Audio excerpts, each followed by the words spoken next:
It's Thursday, February 9th. Here's your 5-minute fix. All right, first up today, it appears that Michael Irvin has been pulled from the NFL Network Super Bowl coverage after misconduct allegations. Ooh-wee. You hate to see it, ladies and gentlemen. Let's take a read. NFL Network pulled former Dallas Cowboys and Hall of Fame wide receiver Michael Irvin from its Super Bowl coverage this week following allegations of misconduct at a hotel Sunday night, the network announced. Michael Irvin will not be a part of the NFL Network Super Bowl 57-week coverage, said Alexander Reithmiller, NFL Media Vice President of Communications, in a statement, per the Dallas Morning News.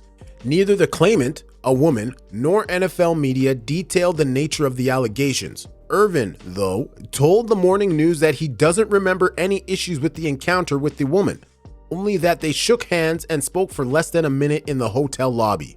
Interesting. Honestly, I'm a bit baffled with it all, Irvin told the Morning News. This all happened in a 45-second conversation in the lobby. When I got back after going out, I came into the lobby and I talked to somebody. I talked to this girl. I don't know her, and I talked to her for about 45 seconds. We shook hands, then I left. That's all I know. I don't really recall that conversation, to tell you the truth. We were out drinking. It was just a friendly conversation. What's up? I don't even know. I'm totally perplexed. Irvin has been an analyst for the network since 2009 and covered Super Bowl opening night on Monday. That's when he was reportedly told about this conversation with the woman. Irvin later told Shan and RJ on the 105.3 The Fan in Dallas that he was told he had to change hotels following the interaction, but still didn't know what happened. So this is interesting to me. He's got to change hotels. He's not part of the coverage team, but he still get to be in the Super Bowl? Like, I mean, what if you go take him off the network for the Super Bowl, you might as well send his ass home. No? Am I wrong for thinking this? When I came into the hotel, they asked what I did, and I said, I just went straight to the room, Irvin said. But I guess I had met somebody in the lobby, talked to somebody in the lobby for about a minute, and then I went to my room. And then after I got up there, they said they had to move me in the hotel. I said, move me in the hotel for what? They said, well, last night you walked in, you talked to somebody. I said, I didn't talk to anybody. I went straight to the room. And then they showed it on the camera that I did talk to somebody. I talked to this girl for about a minute. I don't know what. They didn't show it to me. They told it to me. I didn't see it, but that's why they moved me. Because I guess the girl said I said something to her within that minute that we talked. And so they moved me. No other updates on Irvin or the complaint against him have been released at this time. So there you go, Neil. Like I said before, that's a little strange to me. They're going to move him in the hotel or move him to a different hotel, but they're not going to send him home. Because, I mean, you know he's at the Super Bowl on NFL Network's dime. And if they're going as far as to boot him from the show, why have him here? Who knows? We got a little update for you on the Netflix situation. If you didn't see, Netflix appeared to be testing the password sharing or the non-password sharing feature in a few different countries in South America, that kind of thing. Well, guess what, ladies and gentlemen, today, February 8th of the 2023 year after what they call the Lord's death, or sorry, Jesus' death, whatever. Netflix rolls out new fees for password sharing in Canada. Accounts with users in 2 locations must soon pay an extra $8 a month, bro. Oh my God. You know what I get from that? Must be a lot of Canadians sharing passwords. Netflix is rolling out its new system to crack down on password sharing in Canada. One that will see customers who share their accounts across multiple locations pay an extra $8 a month. The streaming giant says it will begin notifying Canadian users today by mail. The streaming giant says it will begin notifying Canadian users today by email about limitations on who can access their account outside their household. In Canada, the new rules are as follows. An ad-supported plan that can be used by one person on one device in one location will cost $5.99 a month. The same basic plan without ads will cost $9.99 a month. Under what the company calls its standard plan for $16.99 a month, a user can watch on 2 devices at the same time, but they must be in the same physical location. If they want to watch in different locations, at a parent's home and a college-age child's dorm room, for example, or between 2 members of a couple who live apart, there will be an extra fee of $7.99 a month. The standard plan will be limited to 1 additional user. Ooh. You know what? That's I got mixed feelings. Okay, okay, let me speak English. I have mixed feelings about this. On one hand, you understand Netflix as a business model. They got to make money. You know, subscription numbers are down. They got to do whatever they think they got to do. All right. But on the other hand, $16.99, you can watch on 2 devices in the same house. Why even put that feature in? And then set an extra $8, 50% more of the price to watch at a separate location and only watch on one other separate location. That's wild. I don't know.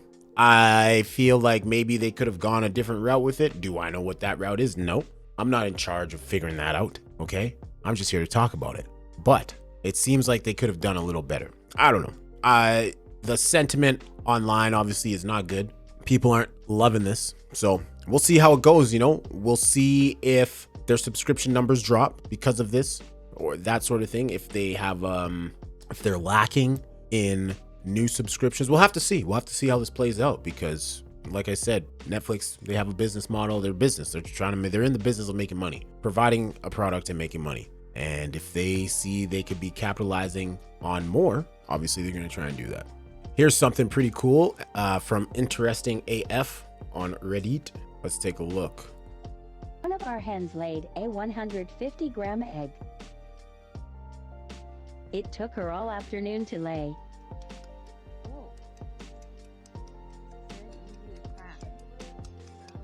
This is our reaction when we cracked it open.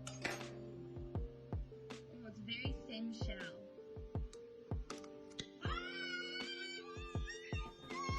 An egg in an egg.